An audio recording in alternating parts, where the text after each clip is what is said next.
guys, Kevin here, the rural heathen. We're back out with the bow today.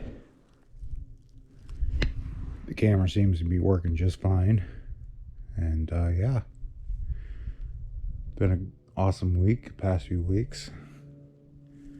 I know I wasn't going to do a video last week because we had some prior engagements, but I was out, so I figured I'd at least get the last day of gun season in. But yeah, we're back here stalking, and it's been an unusual November. I mean, there's no snow or anything, so it's like, wow, what the hell, man? Supposedly snow's coming at the end of this week. So tomorrow I have to go with a truck, and I have to clear out a storage unit that I had. And that way there's no longer paying for that. And while we're out here today, I need to cut a wooden shaft because I need to make an arrow to light a pyre with, or a Yule pyre, light a big fire with. That was the request from, I guess, a client for the organization we run. It's still muzzleloader, so if you hear gunshots, that's why. So, and I also need to gather up some deadfall wood eventually because I just recently got engaged, and I would prefer to make a lot of our stuff instead of just buying it.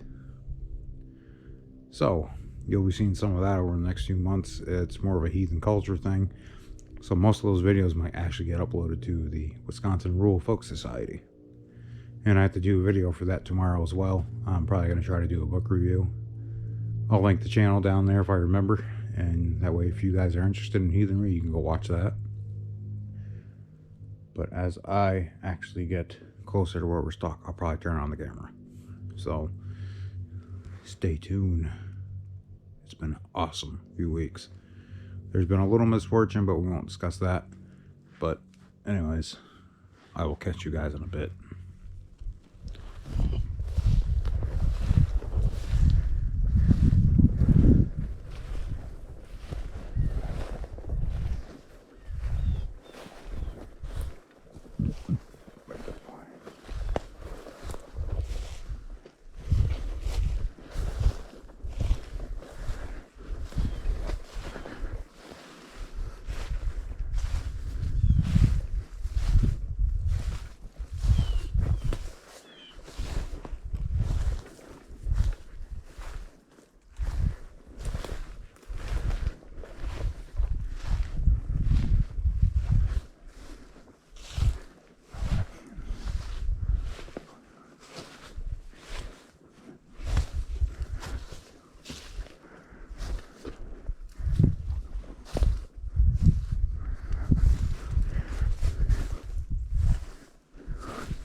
So, hope you guys enjoyed this video a bit. We didn't see anything, so that just tells me they're all backed up into the swamp. And, yeah, I'm at one of my usual spots. But that just means they're further back up that way.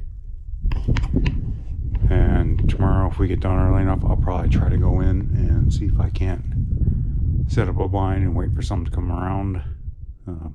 Found a few nice spots. Next year I'm going to set up a blind. I'll fight off the ticks. But I was always told when I was younger that not to carry too big of a knife with me because you're not going to skin anything with it. And the Gerber LMF I do carry with me is actually more of a bush tool. So if you've ever seen a picture of one of my sides, I have that knife with me always. I also pack 2 other knives, skinning knives. But I pretty much found an arrow shaft. It's fine. And I need to split this to the point where I can put in some accelerant and light a fire with it. Maybe I'll take my time and do a video on these. I'm not sure. Usually when I work around the house, it's a little difficult because I got kids around and everything else. But hopefully we'll get a video of that of me shooting that off. But yeah, this is already turning into the nice tracking game type of deal for the last few episodes, I guess. I was showing branches that were broken a week ago, and I saw some tracks, so maybe I did kick one out. I just didn't see them. But yeah, we're going to make our way back to the truck and do a few other things. I was out shooting my arrows today, but they seemed to fly pretty good. I was starting to hit bullseyes, and I figured, all right, well, time to go out. Hopefully I see something. It's going to be dark probably in 45 minutes, and it's not really worth going back into the swamp just yet. For those of you that are tuning in, I usually like the stalk. Sitting actually drives my legs absolutely crazy, and I find it difficult to stay still for very long. But next year I'll probably have a bush blind set up. People sit all day. I guess I just never saw the novelty in it. I love being in the woods, but I don't like staying in one place for very long. It's like this tree right here. Pretty sure I could put a stand up in there and probably early season nail a few in here. But being around the property all year now, or all hunting season, has given me valuable insight into how these deer move and act and behave. That's part of hunting, is knowing how your game acts. But anyways, I will catch you guys next episode, and take care. Thanks for tuning in. Like, share, and subscribe. Boost me up a little bit. I appreciate it. If you're a heathen, you want to learn a little more about what we do, tune into the Rural Folk Society. And I'll probably be getting some content coming out for that real quick, especially since February is actually the end of the hunting season this year. So, all right, catch you later.